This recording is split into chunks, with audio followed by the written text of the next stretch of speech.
আসসালামু আলাইকুম। প্রথমেই বিরাট সুখবর সরকারি চাকরি প্রার্থীদের জন্য।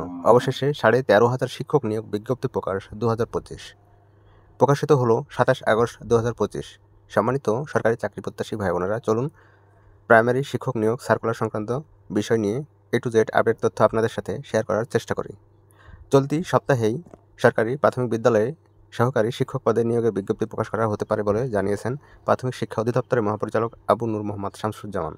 তিনি বলেন, বর্তমানে সারা দেশের সরকারি প্রাথমিক বিদ্যালয়ে 13,500 বেশি সহকারী শিক্ষক পদ শূন্য রয়েছে। এই পদগুলো নিয়োগের ক্ষেত্রে কোনো ধরনের আইনগত বাধাও নেই। নিয়োগ বিধিতে কিছুটা সংশোধন করার প্রস্তাবনা ছিল, সেটি অনুমোদনের চূড়ান্ত পর্যায়ে রয়েছে।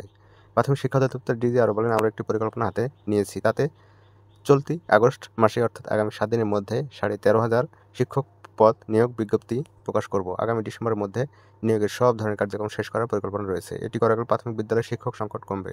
তো ভিউয়ার্স, এই ছিল আজকে সর্বশেষ প্রাথমিক শিক্ষক নিয়োগ বিজ্ঞপ্তি সংক্রান্ত চূড়ান্ত আপডেট। সবাই ভালো থাকবেন। পরবর্তী নতুন কোনো প্রাইমারি সার্কুলার বা অন্যান্য চাকরি পরীক্ষার যাবতীয় আপডেট ও NTRCA সার্কুলার সংক্রান্ত আপডেট পেতে চ্যানেলটি সাবস্ক্রাইব করে পাশে থাকা বেল বাটনটি প্রেস করে রাখবেন। ধন্যবাদ। আসসালামু আলাইকুম। আল্লাহ হাফেজ।